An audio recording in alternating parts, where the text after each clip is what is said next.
It's the Serious Award Show. Thank you very much. That doesn't take itself too seriously. The Golden Globes, live Sunday, January 5th on CBS and streaming on Paramount+.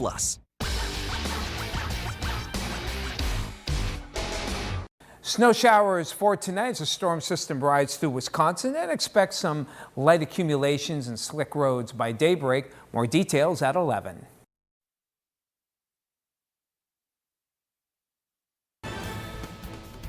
Good evening, everyone. I'm Kevin Hodge. Tonight on your WZMQ 19 News, the possibility of a government shutdown remains as Democrats reject the latest spending bill put forth by Republicans. Plus, similar drama in the Michigan House of Representatives, where Republican lawmakers refuse to show up for session, leaving bills on the table with no voting taking place. And we hear more from the newest members of the Delta County Commission on their plans for the area. Your 19 News at 11 starts now. Live from the UP, this is WZMQ.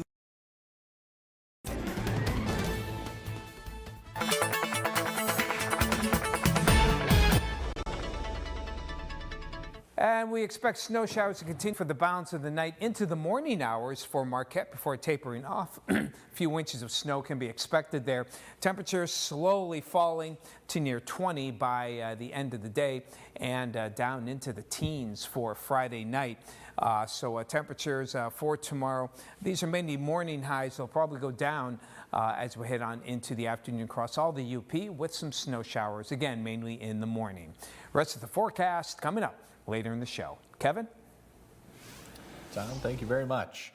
Led by Democrats, the House voted against a new plan from Republican leaders to avert a government shutdown set for Friday at midnight. The vote came a day after President-elect Donald Trump helped bring down a spending deal House Speaker Mike Johnson had reached with Democrats. The new plan would link an extension of government funding to a 2-year suspension of the federal debt limit, which Trump demanded late Wednesday. Natalie Brand reports from Washington. The bill is not passed.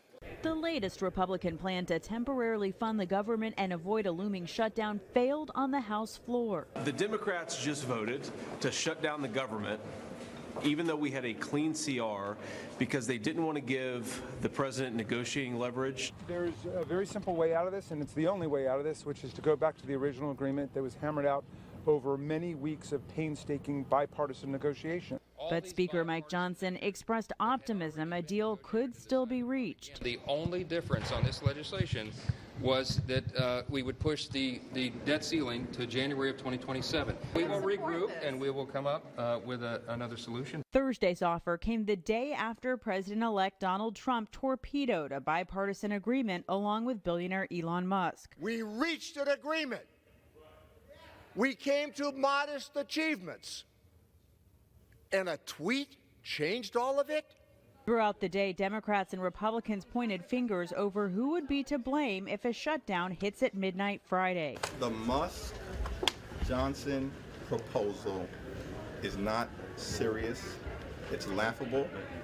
Extreme MAGA Republicans are driving us to a government shutdown. The deal on the table will keep the government open for the American people, and if you guys so choose to shut it down, it will be on you, but not the Republican Party. The new GOP measure released Thursday would salvage portions of the deal that collapsed Wednesday, including a 3-month extension of government funding through mid-March, more than $100 billion in disaster aid, and $10 billion in assistance for farmers. But it added a 2-year increase in the debt limit through January 2027, a key demand of President-elect Donald Trump, who on Truth Social touted success in Washington. The Office of Management and Budget has scheduled a call with federal agency leaders to discuss the latest in potential shutdown preparations. Congress is using what's called a continuing resolution because they haven't been able to pass a spending bill or appropriation measure outright since the fiscal year of 1997. Conversations in Michigan's House of Representatives fell apart this week. Lawmakers attempted to meet for the last week of lame duck session, but attendance issues kept them from taking a single vote. Our Michigan Capitol correspondent Sophia Murphy has more on this chaotic week for representatives in Lansing. Michigan's newly elected legislature is scheduled to take over January 1st. Representatives attempted to meet this week to finish out lame duck session, but spotty attendance made any final votes impossible. The goalposts kept moving and the conversations fell apart. House Republicans have been absent since Friday, walking out and refusing to return unless Democrats added bills to address local road funding and reinstate tipped wages. The expectations are here. We need to be here. One Democrat joined House Republicans in boycotting session. This was not me. He would not negotiate. The Speaker would not negotiate in good faith. Representative Karen Whitsett is a Democratic representative from Detroit.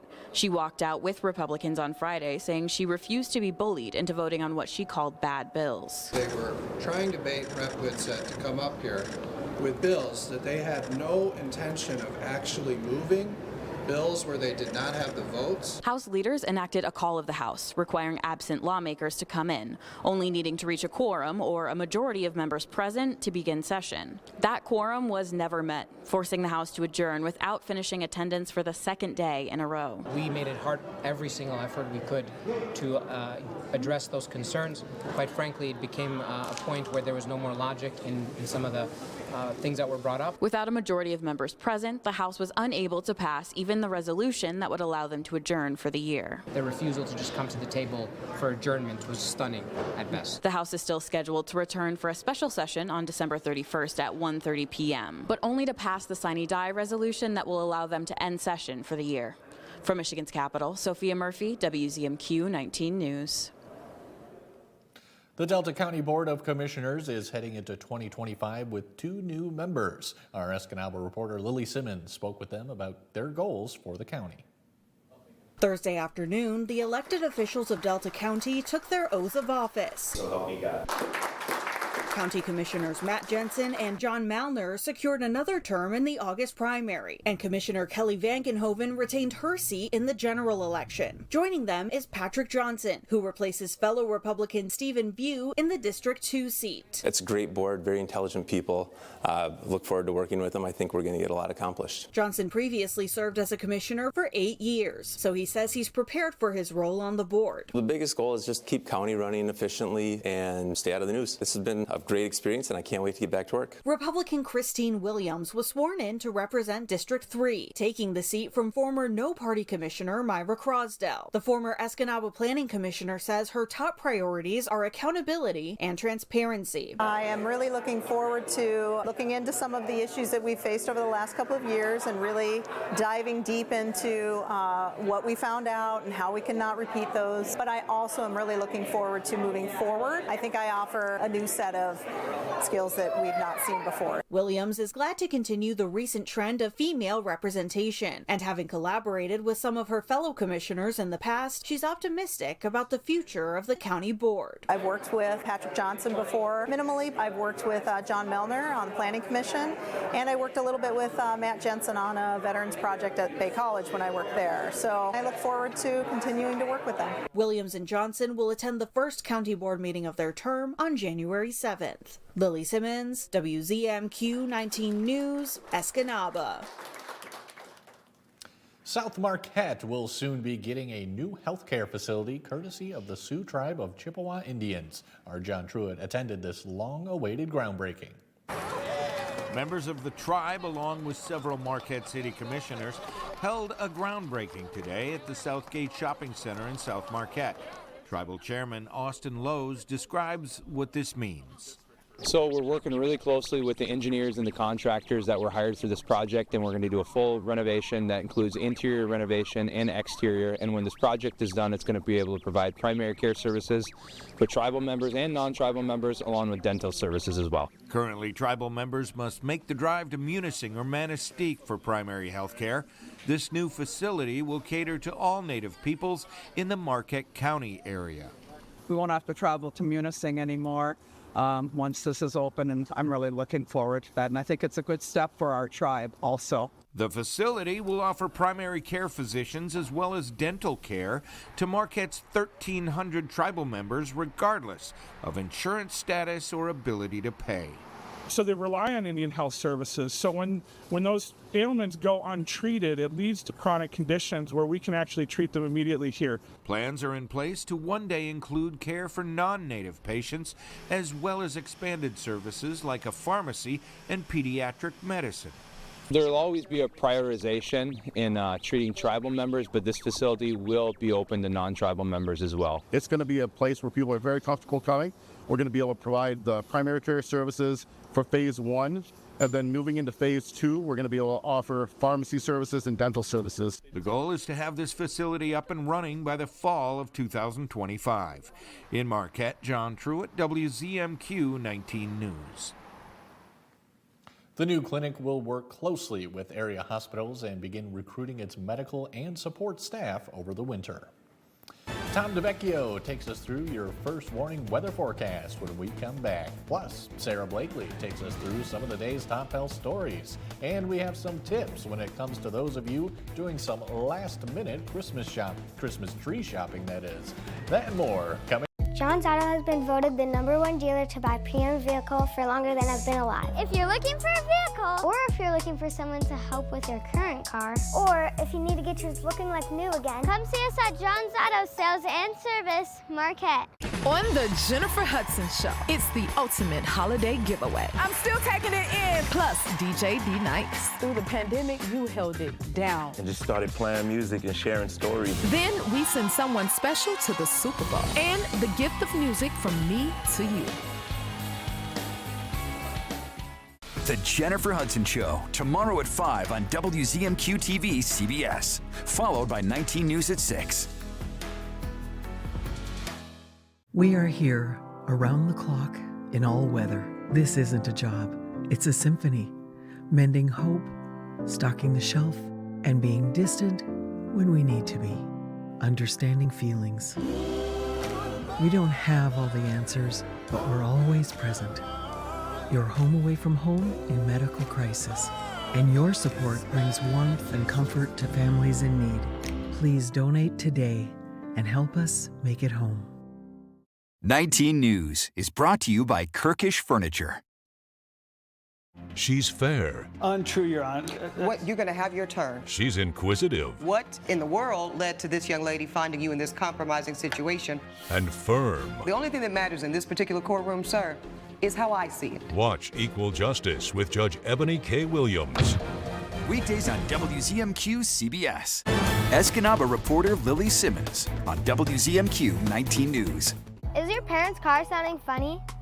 Do you hear any clunks, rattles, squeaks, or leaks? Tell them to call John's Auto Service Department for fast, friendly, and affordable service. Come see us at John's Auto Sales and Service, Marquette.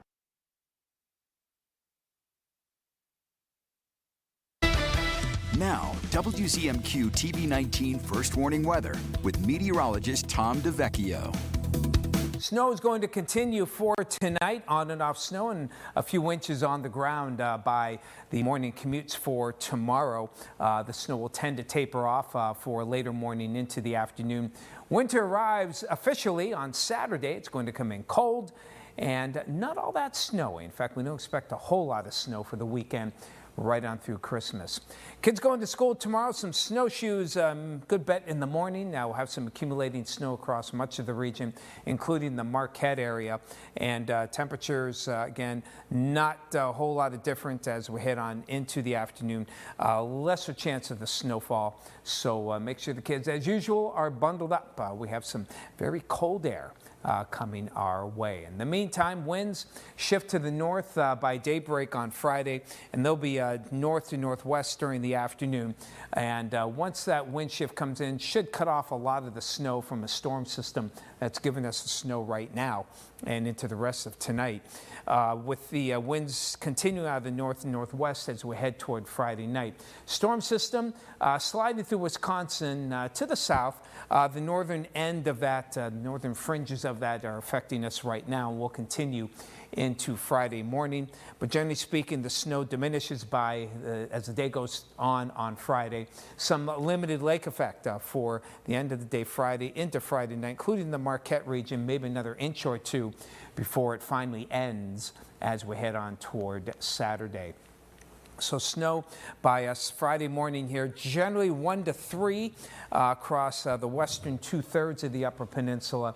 Generally higher amounts toward the Wisconsin border, though some limited lake effect here near Lawns and even in Marquette. Smaller amounts east of Newberry into Sault Ste. Marie. Then we'll tack on a little bit more for Friday afternoon, but not a lot in the grand scheme of things. So for tonight, snow showers continue. Temperatures will be dropping into the lower 20s. High temperatures for tomorrow. These are probably morning highs into the mid-20s. They'll tend to fall probably about 2, 3, 4 degrees as we head on into the afternoon with that cold wind. And as we head on toward Saturday, first day of wintertime. Hello, winter. May not get above 20. Sunday looking pretty decent. Some sunshine and warming temperatures. Low 30s, wet snow for Monday, maybe a couple of inches. But we're setting up for some fairly decent weather for Christmas Eve and Christmas Day. We'll keep temperatures mid to upper 30s, maybe near 40. Very little chance of any precipitation. We'll keep that trend into the day after Christmas. And actually the weather not looking too badly even into the new year. Tom, thanks again. Why it's harder than ever to unplug from work and how air pollution can harm our mental health. WZMQ's Sarah Blakely has some of the day's top health stories. Air pollution is damaging to both our physical health and our mental health. A study in Scotland found long-term exposure to air pollution from cars and other sources led to a rise in hospitalizations for mental illness and behavioral disorders. Pollution is already linked to cardiovascular, respiratory, and infectious diseases. Many workers are finding it hard to unplug from work due to nonstop messages, app notifications, and meetings. A study published in the journal Frontiers found employees feel fatigue and strain due to the demands and intensity of constantly being connected to work through devices, making it tough for people to detach from their jobs. And many young children suffering from the flu aren't being prescribed a key medication. A study by Vanderbilt University Medical Center found almost half of kids hospitalized with the flu didn't receive antiviral therapy despite it being endorsed by doctors. Antivirals can reduce symptoms and prevent serious complications from developing. Those are some of the day's top health stories. Sarah Blakely, WZMQ 19 News. If you procrastinated and didn't get a Christmas tree yet, there are still some real trees available, and how much you should pay depends on where you shop. Excuse me, everybody. Christine Lazar reports. Millions of people will have at least one real or artificial tree in their home this year, and the American Christmas Tree Association says it's probably costing more. Like all consumer goods, Christmas trees are not immune to inflation. So we might see an 8 to 10% increase in both live and artificial trees this year. Noble fir. Absolutely. Tina Callis of Tina's Trees in Southern California says she has not raised prices on her trees under 8 feet this year. She charges $74 for a 6 to 7 foot Douglas fir, which is typically your most affordable species because it grows the fastest. The noble fir is also very popular at $126 for a 6 to 7 footer. Out the door. No, plus tax. Okay. But also the stands are additional. We traveled to several lots and discovered similar prices. But the best deals we found were at big box stores. People lined up at a Costco for a 6-foot Douglas fir for $49.99. The Home Depot had the same tree for $54.98. But the owner of Santa & Sons says his trees are more expensive because they're fresher. It's a fuller tree that's grown with more care, and so it's a higher grade tree, a higher quality tree. Regardless of where it comes from, experts say your tree will look the best and last the longest if you give it a gallon of water a day. Mike Ludlam takes us through your sports highlights after the break. That includes a rare matchup between Gwynn and North Dickinson boys basketball. Tonight, we will have more on the story as we continue to learn nothing about it. Colbert's got a new late show with Edward Norton. CBS tonight. Riverside knows it's more than just a car. It's watching your kids grow up. Bye, Mom. It's Girls' Day. It's priceless weekends of happy campers. And Riverside is more than just a car dealership. We're your trusted certified service center, providing you with peace of mind with reliable and safe transportation. It's not just a car, it's an extension of you. And Riverside is not just a dealership. We're your dealership. Selection, quality, and price. What matters to you matters to us at Riverside Auto Group. My first experience was probably 15 years ago. We have a 98 Ford Explorer, and we bought from a previous owner. We've only had it like maybe 7 years, and there's not a spot of rust on it. The previous owners had it undercoated at auto owners. This vehicle, we just had the undercoating here because up here in the UP, our winters are harsh, and if you have a nice automobile, you want to keep it nice. The staff is amazing, super friendly, accommodating, they're awesome. Definitely recommend Auto Owner. This Christmas, come to Chickadee's in downtown Houghton and Marquette. Over 600 designs of novelty socks and warm alpaca socks, fashion apparel, jewelry, and warm Village House hats. Get cozy with new Lazy One blanket hoodies and sleepwear. Wake up with Upper coffee in our new color-changing mug. We have Lake Superior and Michigan gel candles with an agate or Petoskey stone. And beautiful UP jewelry, inspirational natural life gifts, and hand-carved Dolphy ornaments and nativities. Merry Christmas from everyone at Chickadee's in Houghton and Marquette. The greatest sportsmen and women, icons of our time and beyond. Timeless quality, superbly crafted stories showcasing the greatest sports heroes and their incredible winning moments. The Immortals, the greatest athletes of all time.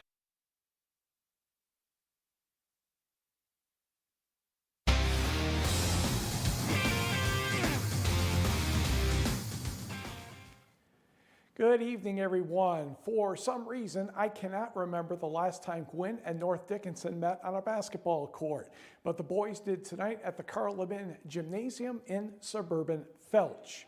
Time running out in the second quarter. North Dickinson's Brady Youngworth looks like he's shooting, but he passes to Lucas Steinbrecher, and he flips it up and in as the buzzer goes off. 17-16 Nordics at the break. Third quarter, Gwynn up 3. The skip pass goes to Spencer Kramer, and whoosh, he knocks down the triple to tie the score at 27. He had 25 points. Gwynn using perimeter passing. Waylon Sales inside to Andrew Hill, and well, it took him 2 tries, so no assist for Sales, but it worked out okay. Tied at 32 after 3 to the fourth. Model Towners big men combine again. This time it's Hill again getting the basket, 34-32 Gwynn. And a short time later, Waylon Sales will get this basket. He ended up with 22 points. Model Towners ahead 36-32. But Brady Youngworth just kind of cruises past half court and knocks down a 3-pointer. And the Nordics are down just one at 36-35. Then a steal.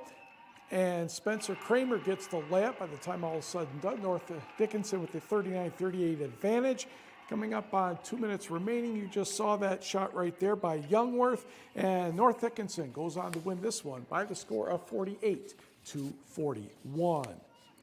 A Delta County battle, Barker Harris at Escanaba. Nick Lippens, the Broncos coach, trying to get things going for his team in the second half, but it was Escanaba getting the early jump. Haven, Sandoval, Nolde for 3.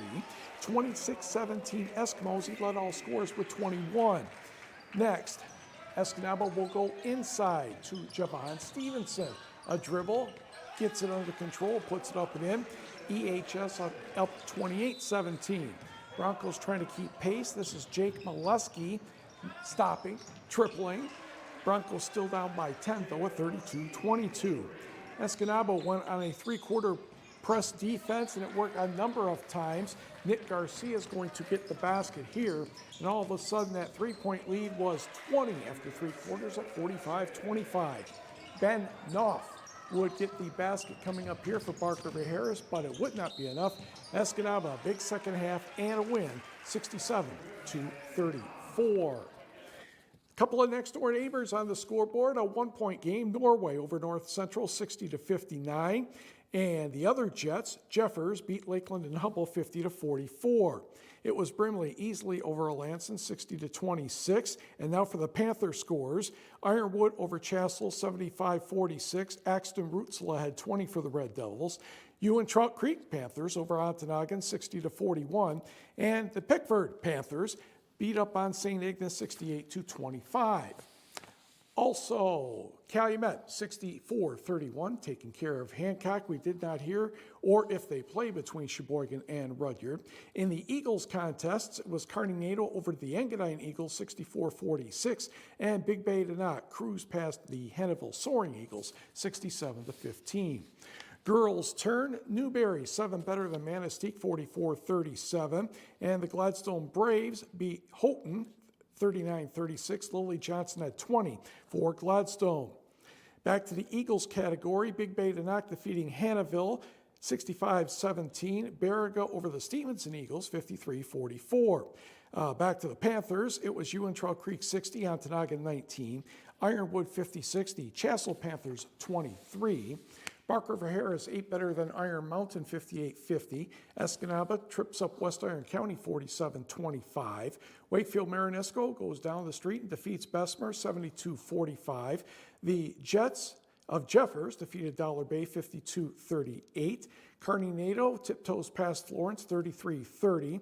Forest Park over Superior Central 37-22. And Ishpeming takes care of Hancock 40-32.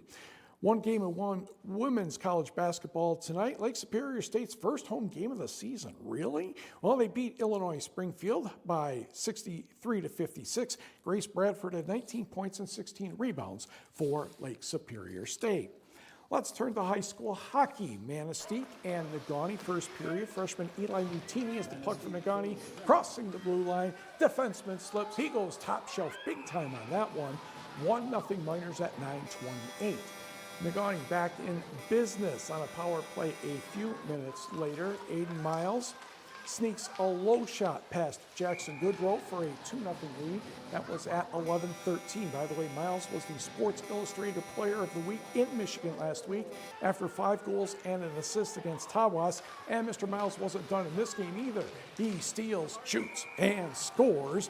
He also had an assist, so another big night for number 2, 3-0. After 1 to the second. Here's the apple or assist as he gets it over to Nolan Otavero to make it 4-0 Negaunee. However, Manistee does not throw in the towel by any means. A.J. Berger to Matt Rothpilly. His shot is stopped, but Carter Dietzman quickly scoops up and scores on the rebound. Emeralds on the board, trailing 4-1 at 9:53. Manistee connects about a minute and a half later. It is Berger again to Carter Dietzman. He tries, but freshman Luke Kirk turns on the lamp at 11:25 right there. Emeralds back within 2 after 2. Each team scored a goal in the third period. This means that Negaunee was the winner by the count of 5-3. Also in high school hockey tonight, Jeffers all over Kingsford 8-1. Michigan Tech football senior punter Brendan Locke has been named to the 2024 American Football Coaches Association Division II Coaches All-American Team. That was announced today. On the second team, he was properly named. He had a very good season. He's a native of South Lyon, Michigan, been one of the top punters in Division II this year. 45.5-yard average. He was first team All-GLIAC, just 3 punts shy of tying the all-time season record for Michigan Tech. His kicks resulted in 7 touchbacks, 15 fair catches, 20 inside the 20, and 23 punts over 50 yards. His longest this year was 67 yards. His career average in 29 games is 44.1 yards. In the NFL, the LA Chargers have defeated Denver by the score of 34-27. And in the NBA, Utah defeated the Pistons 126-119. They outscored them 48-19 in the first quarter to the Jazz. Yuck. Fox Friends and Family pricing for everyone. Lease a 2025 Chevy Equinox LT all-wheel drive for $399 a month for 36 months with $1,000 due at signing. Together, let's drive. Fox Marquette Chevrolet. Experience the difference. Home sweet home, right? You've spent a lot more time there in the last 3 years, and you may even work from home now. You check smoke detectors, furnace filters, and for carbon monoxide. Have you checked your radon levels? Radon is the leading cause of lung cancer behind smoking. Radon is an odorless radioactive gas present in all homes, and no family should be at risk when you can reduce your radon exposure. Test now, test regularly. Learn where to get a test kit at michigan.gov/radon. Sponsored by Eagle and MAB. Pure Outdoor is the first program dedicated to increasingly popular outdoor and eco sports. Individual and adventurous. Journey to the world's most exotic, breathtaking locations. Pure Outdoor. Sophia Murphy reports at 6 and 11 on WZMQ 19 News. Friends and family pricing for everyone. Lease a 2025 Silverado 1500 Custom Crew Cab 4-wheel drive for $489 a month for 36 months with $1,500 due at signing. Together, let's drive.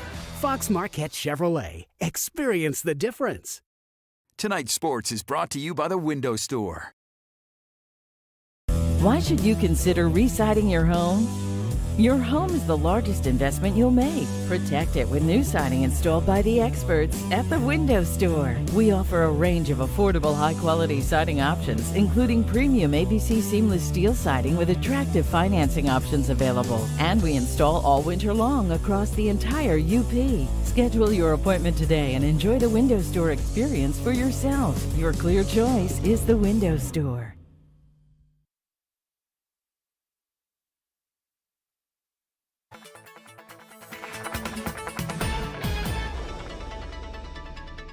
Snow showers will continue for the balance of tonight, and by tomorrow morning we'll have 1 to 3 inches on the ground, including here in Marquette. So we'll watch for those slick roads as you plan your travels. Fortunately, not a lot of wind, so we don't have to worry too much about blowing snow, just again some of those slippery roads. A little bit more expected for midday and afternoon on Friday, but not much more, no more than an additional inch as we head on through Friday night. Then northerly winds will keep a threat of maybe a little more snow for the Marquette area Friday night into early Saturday. But Saturday, we start off winter generally on a dry note here. Temperatures struggle to get to 20. Nice weather for Sunday, partly sunny. Next weather system will bring some mild air and probably just get above freezing with some snow showers. But as we head toward Christmas Eve and Christmas Day, keeping it tranquil, keeping it dry, mostly cloudy both days, with highs in the middle to upper 30s. Kevin, back to you. Thanks, Tom. And finally tonight, the world-famous Times Square New Year's Eve ball is getting some special treatment ahead of the big celebration. For the first time, New Yorkers and visitors from around the world got to help change out about 700 of the current Waterford crystal triangles adorning the ball and take home the old ones. The crystals are being replaced with newly designed triangles for 2025, featuring a long post with a crystal at the top and 3 pairs of interlocking rings symbolizing unity and enduring love. It's a once-in-a-lifetime opportunity and experience, and it's a piece of history that I get to take home with me. When you come to Times Square, people are looking for things to do. This is going to be a must-do. The Times Square New Year's Eve ball weighs over 11,000 pounds. Mike, any early preview of New Year's resolutions for you? No, I don't make them. You don't make them? No, I don't make them. I couldn't keep them anyway. All right, Mike just keeps chugging along. He doesn't need no stinking resolutions. Thanks, everyone. We'll see you tomorrow. The bathroom of your dreams is only a phone call away with BCI Bath and Shower. We can make your ordinary bath and shower extraordinary. This is not a cookie cutter design. This is a complete custom build that will fit your every need. It's never been